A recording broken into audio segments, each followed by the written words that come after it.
Ser feliz, tener éxito, la paz interior, las claves para disfrutar plenamente de la vida las encontrarás cada martes a partir de las 12 del mediodía y también a las 6 de la tarde en Mente Sana con Jesús Molina. Recuerda, Mente Sana, un espacio de Gelbes en la Onda, cada martes a las 12 del mediodía. Ahora Radio, la banda sonora de tu día a día. El espacio Mente Sana está patrocinado por El Manantial, Centro de Terapias Naturales y Herbolario. Especialistas en naturopatía, dietética y control de peso, quiromasaje y osteopatía, psicología transpersonal, terapias bioenergéticas y flores de Bach. Además, en el Centro de Terapias Naturales y Herbolario El Manantial podemos encontrar suplementos y complementos dietéticos, alimentación ecológica y especializada, aromaterapia y cosmética natural. El Centro de Terapias Naturales y Herbolario El Manantial se encuentra en la Plaza Duques de Alba, en el local Segundo E, en Gelbes. Más información en el número de teléfono 955762306 o también en la página web www.enelmanantial.es. Y saludamos a Jesús Molina de nuevo. Jesús, vamos a contar mentiras. Vamos a contar mentiras. Bueno, pues vamos a contar mentiras, pero voy a empezar con una verdad. A ver. El título del programa de hoy no es mío. Me lo ha dado Miriam Esteban Bazo, que le dije, voy a hablar de las mentiras, ¿qué título se te ocurre? Y me dijo, vamos a contar mentiras. Y vamos a contar mentiras. Entonces he empezado con una verdad. No es mío el título y es de Miriam. Desde aquí le lanzo un besote muy fuerte. Y bueno, existen personas que tienen la mentira por costumbre. De hecho, todos conocemos alguna, ¿verdad? Nos reímos, ¿no? Todo el mundo conoce a Todo alguien. el mundo. Bueno, todos mentimos una mijita. Hay muchos tipos de mentiras y algunas veces es necesario esa mentirijilla. Lo que pasa es que bueno, no suelen reconocer que tienen esta costumbre porque está mal visto por la sociedad, ¿no? Además, internamente entendemos que la mentira puede ser un recurso igual de válido que otros cuando no daña a nadie o no es descubierta. Quizás a nosotros ya nos engañen porque les conocemos desde hace tiempo o porque sí tienen la habilidad de engañar a las personas que acaban de conocer o los que se encuentran de manera circunstancial. Pero cuando conoces a la persona de hace tiempo es más difícil que te engañen, ¿no? Saben que cuando menos detalles dan, saben esconder mejor el rostro para los que, para que no se le delate. Y saben que una de sus principales aliadas es la ambigüedad. Normalmente cuando se está mintiendo se es un poco ambiguo, ¿no? Para que no se note mucho la mentira. Aunque ya hablaremos de los delatores corporales que tienen los mentirosos, que es un tema también un poco en las conductas, ¿no? En las conductas, en el físico y todo lo que ya hablaremos ahora. Sí es verdad que muchas veces mezclan la realidad con la fantasía y terminan difuminando en su mente realmente los límites que la diferencian. Se acostumbran a tratar a todos por igual, ya que en su vida viven tanto una como otra. O sea, ya no saben ellos cuando es verdad o es mentira.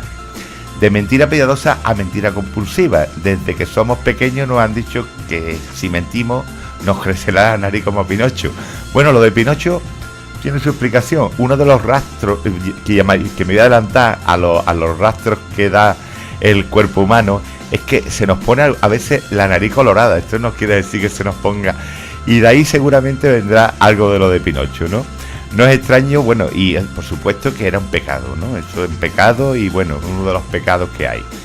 No es extraño que cuando crecemos abracemos la teoría de que una pequeña mentira no hace daño a nadie.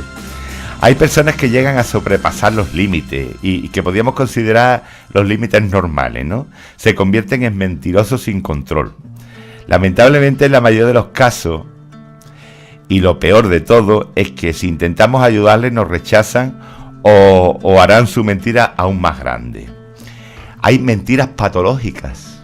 Las mentiras patológicas entraría en una mentira popular que hablan en psicología que se llama la mitomanía, que es la tendencia o inclinación patológica a fabular o transformar la realidad al explicar un hecho que ellos narran, ¿no? Un ejemplo para que nos entendamos, la mitomanía, pues lo podemos ver en el cine. Quien no ha visto Taxi Driver, de Robert De Niro, y él es un taxista, un joven taxista, que le escribe una carta a sus padres diciendo que en realidad trabaja en un proyecto secreto para el gobierno y que está comprometido con unas chicas y toda la historia. Este hombre llega a creérselo. Se da el caso también, que no recuerdo muy bien cómo se llamaba, de una chica que estuvo entrevistada por Antena 3, por cadenas de televisión, que decía que había sido una... había salido, digamos, había tenido en las Torres Gemelas, que ella mostraba incluso las heridas que tenía. Después descubrieron que era mentira, que ni había estado en las Torres Gemelas ni nada, ¿no? Y se descubrió ese mito, pero ella llegó a creérselo. Eso es lo que podemos llamar como mitomanía, ¿no? ¿Y cómo podemos detectar a alguien que nos miente descaradamente con la mitomanía? Pues quizá al principio sea algo difícil y necesitemos de un dato extraño que no encaja, y así es. En la historia que nos cuentan, siempre hay datos que no encajan, ¿no? O intentan evadir datos concretos, decir, es que ya no me acuerdo, ¿no? Pero en realidad esa persona lo tiene ahí patente, incluso ella misma se lo cree, ¿no? Un mitómano puede tener problemas de anomalías cerebrales, eso sí es verdad, y del sistema nervioso central. Lo que sí es verdad que no es una excusa para permitir que siga mintiendo, pero sí para tener en cuenta cuando nos topamos con una historia fantástica o errónea. Sobre todas las cosas tendríamos que prestar atención a los mentirosos que no tienen en cuenta al otro, que lo consideran, al igual que a la mentira, un medio para alcanzar sus propósitos. Estos mentirosos son más peligrosos que los mitómanos, porque son completamente conscientes de lo que dicen. Sus mentiras les ayudan a salirse con la suya, a menospreciar a alguien, y casi seguro, por la envidia, a ascender o a pisar a los demás, a enriquecerse, y van contando mentiras, ¿no? Mentiras siempre, pero dañando a los demás, en beneficio de uno mismo. Las mentiras no son buenas en ningún caso. Los que padecen mitomanía no están perdonados por su trastorno, pero sí merecen nuestra ayuda y aconsejarlos a que consulten con un psicoterapeuta y motivarles a que sigan un tratamiento adecuado, porque viven ellos mismos una mentira que se creen a sí mismos, ¿no? Bueno, pues ahora vamos a hablar de los delatores corporales de la mentira. La mentira y el engaño forman parte de la naturaleza humana y están presentes tanto en la vida personal como en la vida social. Y las formas humanas de comunicación se apoyan en un juego de roles, en donde entremezclamos lo que la persona es con lo que aparenta ser. Hay dos formas fundamentales de mentir. Una de ellas es ocultando la verdad o reteniendo la información, y la otra falseando, presentando información falsa como si fuera cierta.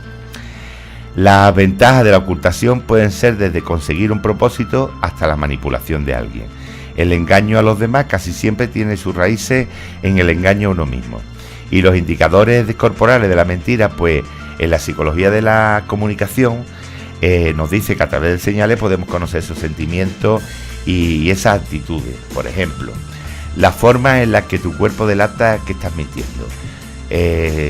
Pues la posición de tu cuerpo, por ejemplo. Una persona confiada se para derecha y con el cuerpo relajado.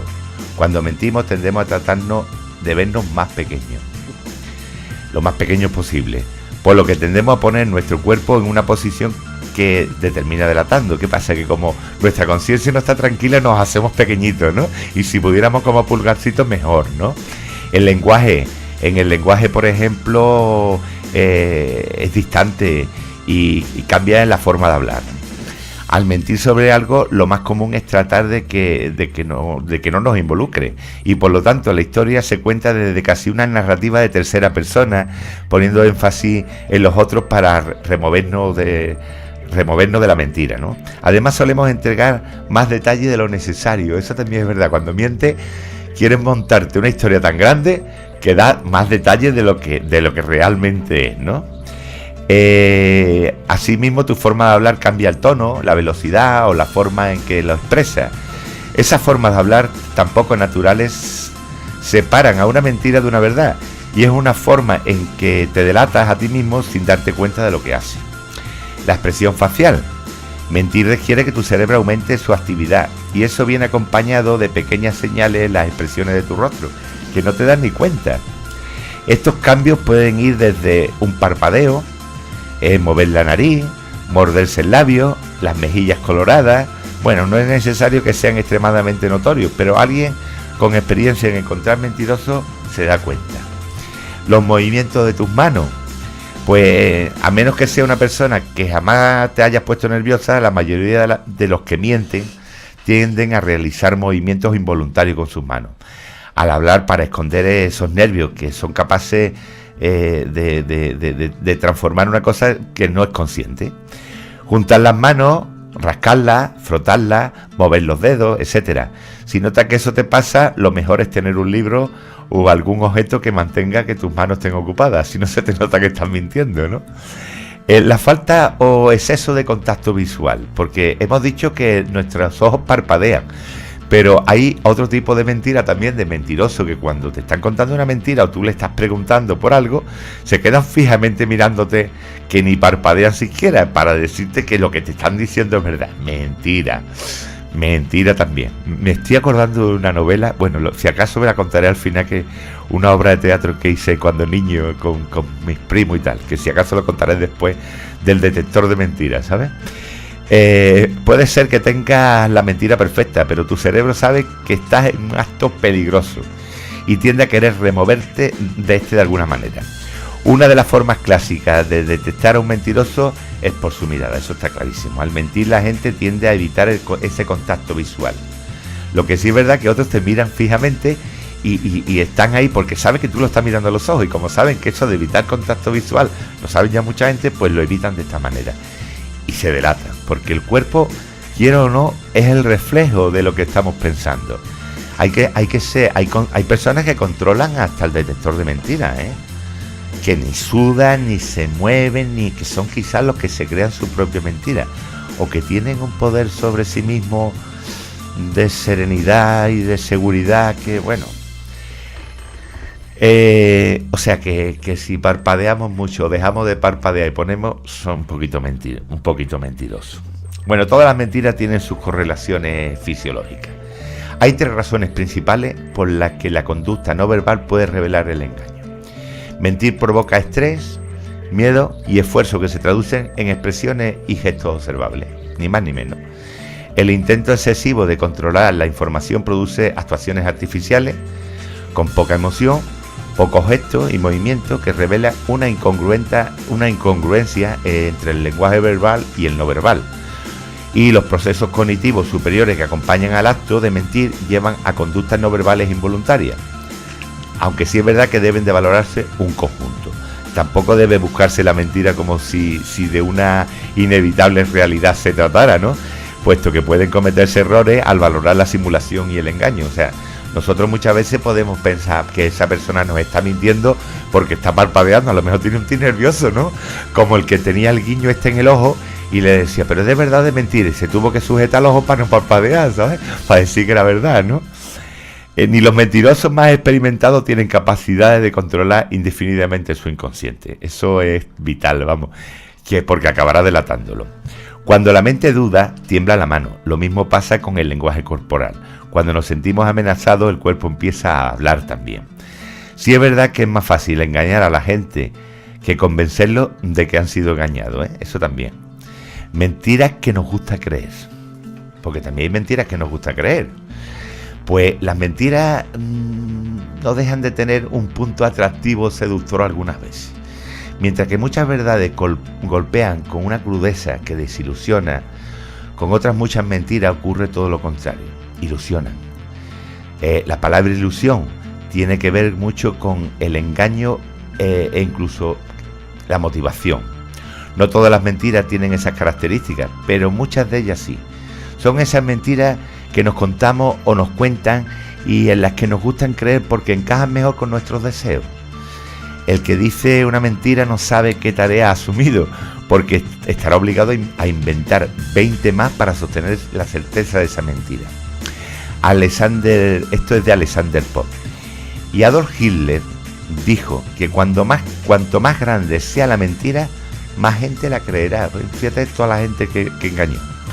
De hecho, muchas veces sabemos que algo no es cierto y sin embargo nos esforzamos en sostener su certeza, incluso después de probada la falsedad. Hay cosas que nos gustaría creer que fuera verdad, pero no es verdad.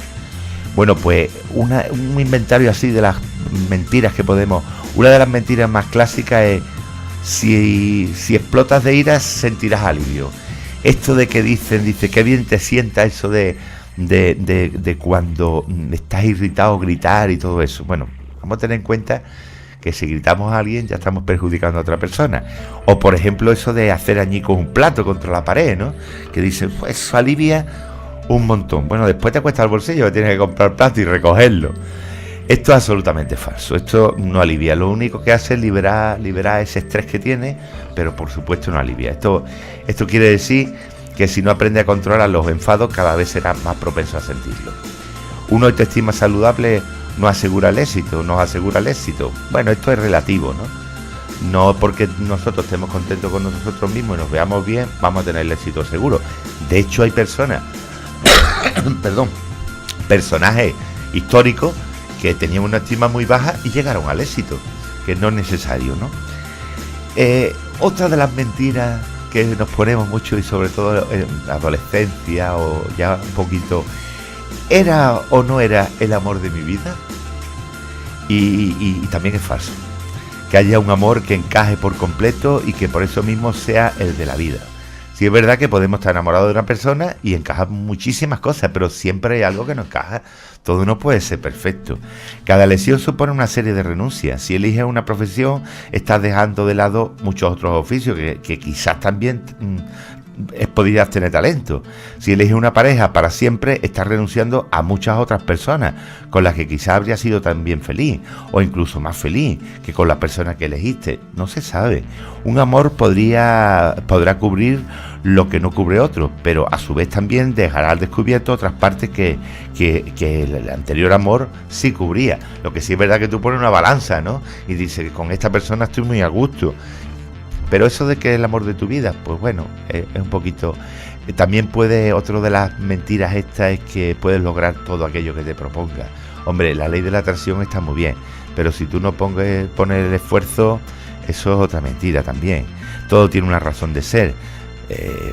Pues sí, para una sociedad racional es difícil aceptar que haya preguntas que no tienen respuesta, ¿no? Esta es otra de las mentiras que nos gusta creer, ¿no? Quien siembra verdad no siempre cosecha confianza. Cuando hablamos de la sinceridad, estamos sin duda ante un arma de doble filo. La verdad es que al fin y al cabo ese espejo donde no todos desean verse reflejados. Mientras que casi todos nosotros reaccionamos ante la mentira al verla como un tipo de agresión o una forma directa de eludir la realidad, hay quien prefiere un trato más neutro, dominado por las medias verdades, antes de por la honestidad. Me gusta más saber la verdad más cruel que vivir en la más dulce de las mentiras, pero también sé que no todos están preparados para ello. No todo el mundo está preparado para que le digan la verdad, porque la sinceridad y la honestidad duelen, y en ocasiones decirla en voz alta aleja a la mayoría. Es aprender a no decir nunca lo contrario de lo que pensamos. Solo así cuidaremos de nuestro bienestar emocional y seremos congruentes con nuestros valores y necesidades. Las mentiras piadosas. Le comentamos a un amigo o una amiga que tiene buen aspecto, aunque la veamos una ligera ojera, para no desmejorarla aún más, ¿no? Porque si la vemos mal y encima le decimos, uy, qué mala cara tiene, pues esta persona... Entonces esas son esas pequeñas mentiras que podemos contar que bueno, son mentiras piadosas. Cuando las circunstancias son diferentes y estas generan además diversos problemas de mayor o menor magnitud, hacemos uso de esa honestidad. No obstante, hay quien ni siquiera concibe las mentiras piadosas, porque para ellos pequeñas mentiras generan al final grandes falsedades. Y la falsedad es algo que en ciertas personalidades no lo conciben. Es aquí donde suele aparecer sin duda mucho lo de los problemas de la convivencia. Porque quien siembra la verdad en el día a día es visto por otro como ese oráculo de Delfos, que todo lo revela, que todo lo descarna y que a nadie se le respeta. Sin embargo, la honestidad es el apego a nuestra rectitud, a nuestra dignidad, y porque una verdad a media siempre seguirá siendo una mentira entera, por mucho que se camufle. Imaginemos ahora esas reuniones de familia que ahora vienen las Navidades, donde en ocasiones solemos guardar silencio ante algún comentario poco adecuado u ofensivo que ciertos parientes suelen lanzarse entre sí. Lejos de soportarlo, decidimos alzar la voz y decir la verdad sobre lo que nos parece dicho comportamiento. ¡Uy, qué miedo! Es muy probable que no asuman bien dicha reacción e incluso que nos dediquen un reproche. Eso es otra cosa. Siempre el mentiroso, cuando le está diciendo que está mintiendo algo que no nos gusta, el organismo o nuestro yo interno sale con un reproche. Pero nosotros, dicho desahogo, nos permitirá sin duda sentirnos mucho mejor. Y es verdad, lo que pasa es que hay veces que tienes que callarte muchas cosas. Quien se molesta y se enoja cuando les revela la verdad son aquellos que prefieren vivir en la mentira. Y a pesar de que a menudo suele decirse aquello de que la verdad no es más que la percepción personal de cada uno, hay aspectos que, lejos de ser neutros e inocuos, reclaman una reacción. Nos demandan asertividad y que levantemos nuestra voz para ser honestos, directos y ante todo congruentes. Hay un límite, y el límite está en no practicar el sincericidio. Y esto es sincericidio, pues ¿qué significa esta palabreja, no? Pues Oscar Wilde lo decía de una manera, es un poco de sinceridad es algo peligroso, demasiada sinceridad es absolutamente fatal. Y me voy a permitir desarrollar un poco la definición personal. Para mí el sincericidio es aquella actitud por la que, expresando una opinión, valoración o juicio basado en nuestro pensamiento, nos escudamos en la libertad de expresión para sentenciar nuestra verdad absoluta, pase lo que pase y le pese a quien le pese. Una es sincericidio. Bueno, pues hace mucho tiempo, incluso más de lo que me gustaría recordar, ¿no? Fui delegado de clase y me tomaban como algo personal las actitudes que consideraba injustas, dentro y fuera del aula, dentro y fuera de mi familia, dentro y fuera de mi círculo de amigos, y ahora sigo haciéndolo muchas veces. Eso me valió varios apelativos, más o menos cariñosos, como el de defensor de los débiles, que era el más amable del resto, y el resto de los malos no prefiero no acordarme. En el caso era que yo era un sincero de pro, apelando a los derechos humanos, a lo correcto, a lo incorrecto, a lo justo, a lo injusto, y yo expresaba mi verdad exteriormente, interpretaba como era como una buena persona, pero sí es verdad que cabezón, algunas veces borde, luchador o valiente, según el lado que cayera la sinceridad, ¿no?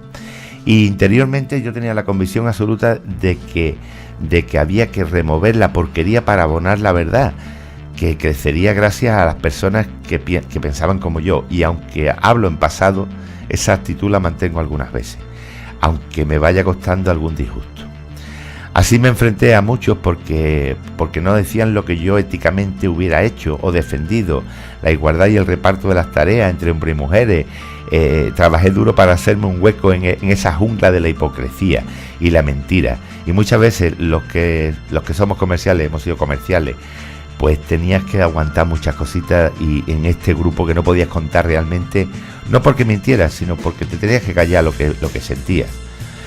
Todo ello me lleva a hacerme una pregunta en voz alta. ¿Para qué ejercemos el sincericidio?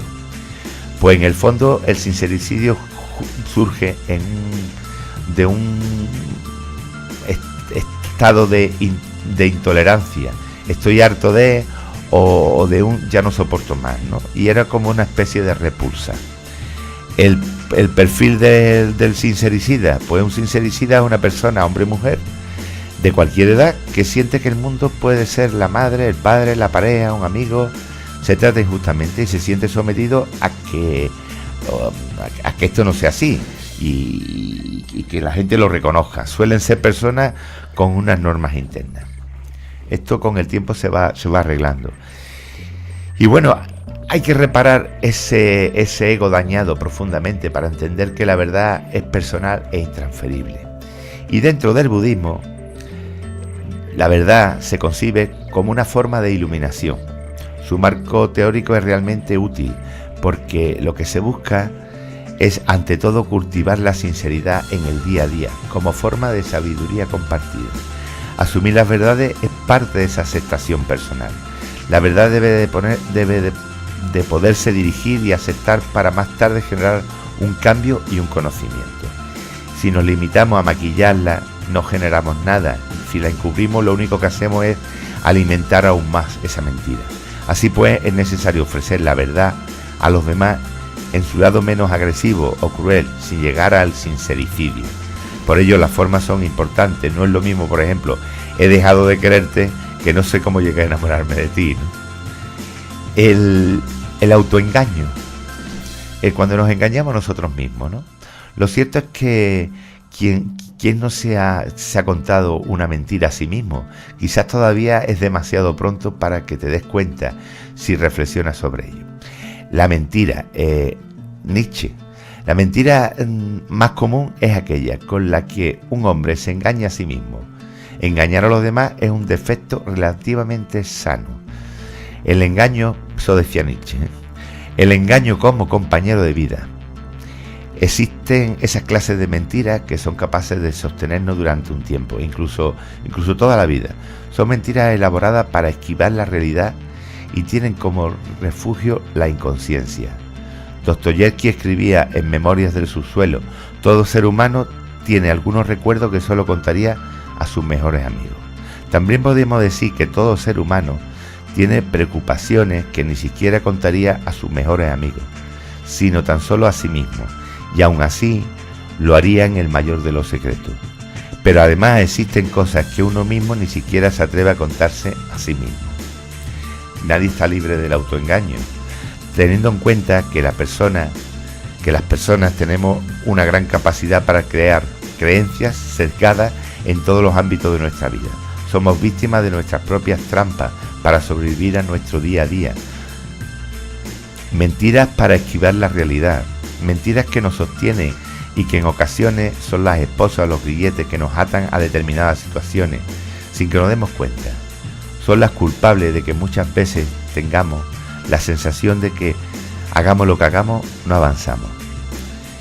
La verdad tiene estructura de ficción, decía Jacques Lacan, y el temor al sufrimiento hace que intentemos esquivar la realidad, bloqueando nuestra atención y autoengañándonos. Rellenamos esos espacios vacíos con explicaciones, imaginaciones o fantasías, de manera automática. De ahí el popular refrán: ojos que no ven, corazón que no siente. Y de esta manera, si no veo, si no me percato de lo que sucede, el peligro disminuye, mi ansiedad se calma y me permito continuar. La mentira está presente, pero sin darnos cuenta, oculta tras los silencios, las justificaciones, las negaciones y los castillos de cristal construidos.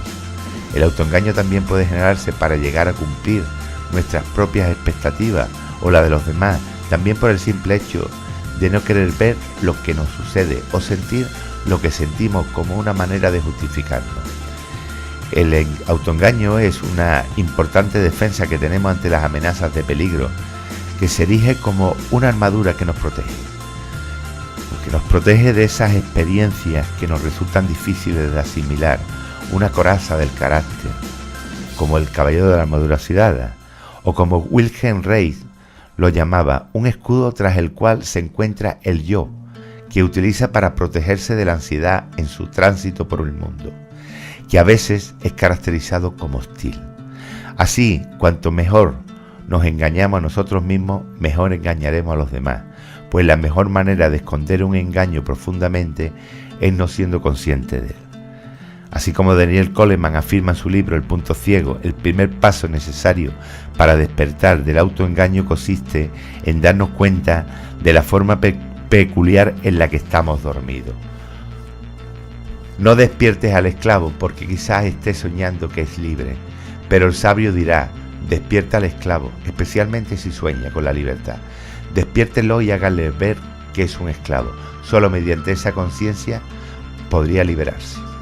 Y para concluir, que ahora contaremos el cuento, vale la pena hacer uso saludable de esa verdad que duele, pero que siempre acaba sanando.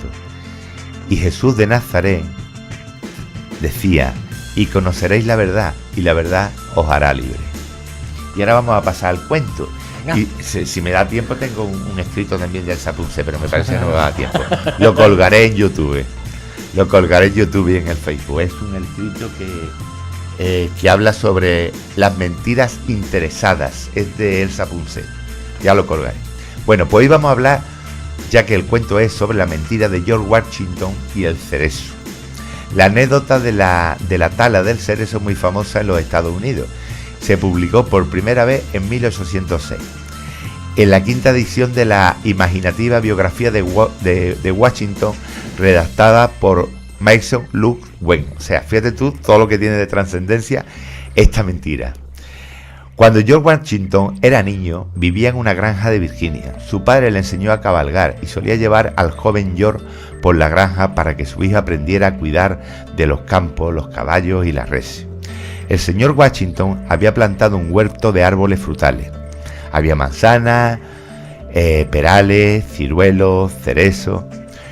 Una vez le enviaron un bonito cerezo desde Allende del océano y el señor Washington lo plantó en la linde del huerto. Pidió a toda la gente de la granja que lo observara atentamente para cerciorarse de que no sufriera el menor daño. Creció estupendamente y una primavera se cubrió de capullos blancos. Al señor Washington le complacía saber que pronto tendría cerezas de ese árbol. En esa época le dieron a George un hacha nueva y lustrosa, a George Washington. Se puso a echar ramas de este ciruelo, ¿no? Al fin llegó a la linde del huerto y, pensando solo en su magnífica hacha, asestó un golpe a este pequeño cerezo. La corteza era tan blanda que George derribó el árbol y luego continuó jugando. Esa noche, cuando el señor Washington padre regresó a su inspección de la granja, envió el caballo al establo y fue hasta el huerto para mirar su cerezo. Se quedó atónito al ver que le habían talado. ¿Quién se habría atrevido a hacer semejante cosa?, preguntó a todo el mundo, pero nadie le daba explicaciones. En ese momento pasó George. George llamó a su padre con voz colérica. ¿Sabes quién mató mi árbol? Era una pregunta difícil y yo titubeó un instante, pero pronto se recobró. No puedo mentir, padre. Lo hice yo, con mi hacha. El señor Washington miró a George. El niño estaba pálido, pero miraba al padre a los ojos. Entra en casa, hijo, dijo severamente el señor Washington. George fue a la biblioteca y aguardó a su padre. Estaba triste y avergonzado. Sabía lo que había hecho. Había sido necio, desconsiderado, y que su padre tenía buenas razones para estar disgustado. Pronto el señor Washington entró en la habitación y le dijo: ven aquí, hijo. George se acercó a su padre. El señor Washington lo miró y le dijo: dime, hijo, ¿por qué talaste el árbol? Yo estaba jugando y no pensé, tartamudeó George. Y ahora el árbol morirá, nunca nos dará cereza. Pero peor aún, no supiste cuidar de ese árbol cuando yo te había pedido que lo hicieras. George agachó la cabeza, las mejillas rojas de vergüenza. Lo lamento, padre, dijo. El señor Washington apoyó la mano en el hombro del hijo y le dijo: mírame, lamento haber perdido el cerezo, pero me alegra que hayas tenido el valor de decir la verdad. Prefiero que seas franco y valiente a tener un huerto entero con los mejores árboles. Nunca lo olvidé, hijo mío. George Washington nunca lo olvidó. Hasta el final de su vida fue tan valiente y honorable como ese día de su infancia. Y colorín colorado, este cuento se ha acabado. Bueno, pues buen camino a todos. La semana que viene y la semana que viene no tenemos, o sea que tenemos vacaciones. Está muy bien. De puente. previa a la Navidad. De puente. Está muy bien. Y nos queda un programa ya para terminar este año, ¿no? No, nos quedan algunos más. Ah, nos quedan dos. Bien, perfecto. Ya te contaré. Perfecto. Jesús Molina, muchas gracias. Hasta la próxima semana. En un par de semanitas estamos. Hasta luego. Ser feliz, tener éxito, la paz interior. Las claves para disfrutar plenamente de la vida las encontrarás cada martes a partir de las 12 del mediodía y también a las 6 de la tarde en Mente Sana con Jesús Molina. Recuerda, Mente Sana, un espacio de Gelbes en la Onda, cada martes a las 12 del mediodía. Ahora Radio, la banda sonora de tu día a día. El espacio Mente Sana está patrocinado por El Manantial, Centro de Terapias Naturales y Herbolario. Especialistas en naturopatía, dietética y control de peso, quiromasaje y osteopatía, psicología transpersonal, terapias bioenergéticas y flores de Bach. Además, en el Centro de Terapias Naturales y Herbolario El Manantial podemos encontrar suplementos y complementos dietéticos, alimentación ecológica y especializada, aromaterapia y cosmética natural. El Centro de Terapias Naturales y Herbolario El Manantial se encuentra en la Plaza Duques de Alba, en el local 2 E, en Gelbes. Más información en el número de teléfono 955762306 o también en la página web www.enelmanantial.es.